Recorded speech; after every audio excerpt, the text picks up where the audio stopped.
Welcome to the final week of Poli-Sci 1101. So this week we're mainly going to be focusing on domestic and foreign policy. So let's talk about what we're going to have to make sure we get done for chapters 16 and 17. All right. First, as always, you're going to have your videos here to watch. This is going to cover what is foreign policy, government regulation, monetary and fiscal policy, and this is foreign policy. You have a crash course to watch for that. Then what you're going to do, is that you're going to have an assignment to do current domestic and foreign policy issues. This will be due by the 4th. Let's take a closer look at that. As always, just follow the directions. This is going to be a short paper, anywhere between 300 to 500 words. Make sure you use proper APA. We will be checking for plagiarism, so make sure you're not using AI or anything of that nature. But just go ahead and read through the examples of things you can look at. I would definitely say pick something that's based off the topic you're doing for your research project, which is also going to be due this week, because that way you can maybe tie in. And if you want to maybe add an extra part to your research, definitely could do that. Library resources, you have JSTOR and ProQuest. If you are having issues with finding sources, even at this point, definitely talking to the school librarian is your ideal bet, because by being a college student in the state of Georgia, you do get free access to a lot of your online articles, resources, and things of that nature. So that's the first assignment you're going to have to make sure you get complete. You also have a chapter 16 and chapter 17 quiz. You want to get those complete by the 2nd. So the quizzes are due by the 2nd to kind of push you to make sure you do all your research, do all your reading. Then you have the written paper due on the 4th, which is going to be this coming Sunday. Now, with that being said, let's go and talk about the big baby, which is your project. Remember, the project is overall worth 40% of your grade. I've been breaking it up into different sections, as you can see here. 1, 2, 3, 4, 5. 5 assignments in total was meant to go towards your 40%. That way you don't have so much weight. But let me reiterate, your final exam submission is the key thing. Now, my online students, you have to take a video of your presentation using Canva, like I say here. I need to be able to see you looking clearly. This should be really professional, meaning you should not be laying down in the bed. Have the upper half of your body looking nice, presenting your stuff, because this is going to help your grade. Present like you're presenting in a classroom in a professional manner.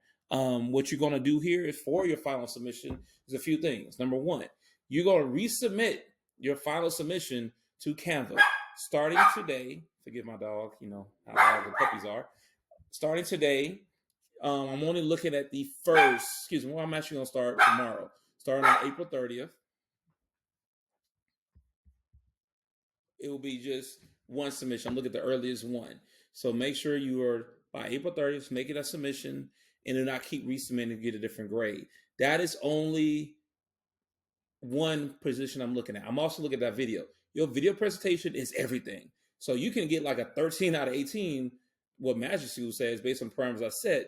But if your presentation is on point within that 5 to 7 minutes, you're going to be good. You're going to do very well on this project.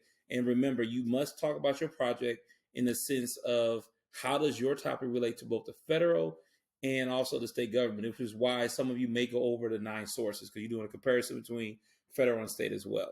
So what you're doing is, for your submission, we go back to that, upload the PDF of your presentation to Magic School, upload the PDF here to Blackboard, and then also give me the link to your Canva submission, okay? Now, if you go to Canva, I'm going to show you how this is going to work. Make sure we all are on the same page. Let's say we go to this video here that I made for one of my classes, right? What I do is go right here to share. I want to make sure I have it where anyone with the link can get it. I don't need to edit it, but just be able to view and then copy that link. That link, I will then go directly into Blackboard and I'll post it right there. That's now the working link to my Canva. Now, to be really good, to make me happy, go ahead and highlight that. Click this button here where it says link. You want to go ahead and just put the link there, and my Canva, my final presentation. Okay. I hope this helps. So then perfect. That's what I got. Now go click on it. Look forward to watching your videos, and that's all you'll do for your final exam submission. This is due, as it has been, by the 4th. Expect to not be able to turn this in late. I have to get grades in. Let me reiterate. expect not to turn this in late. You guys, gals, and folks have had a long time to work on this project. If it ain't there by the 4th, 95% chance we're not taking it because you've had over 3 or 4 months to get this done. So expect for this not to be done. You can upload it in unlimited times, so you make a mistake, you can upload that. But I have to get your grades done and make sure that goes in. You will have an assignment due next Monday, which would be the department final. So I will have that go live for you shortly, but it's gonna be due next Monday at by 11:59. That's worth 5% of your overall grade. So make sure you get ready, get that turned in as well. So if you have any kind of questions or concerns, as always, email me. You know, I get back to y'all really fast, but I hope this helps you out. I've had a joy of working with all of you. I've been enjoying working and seeing your growth, and I'll talk to you all soon.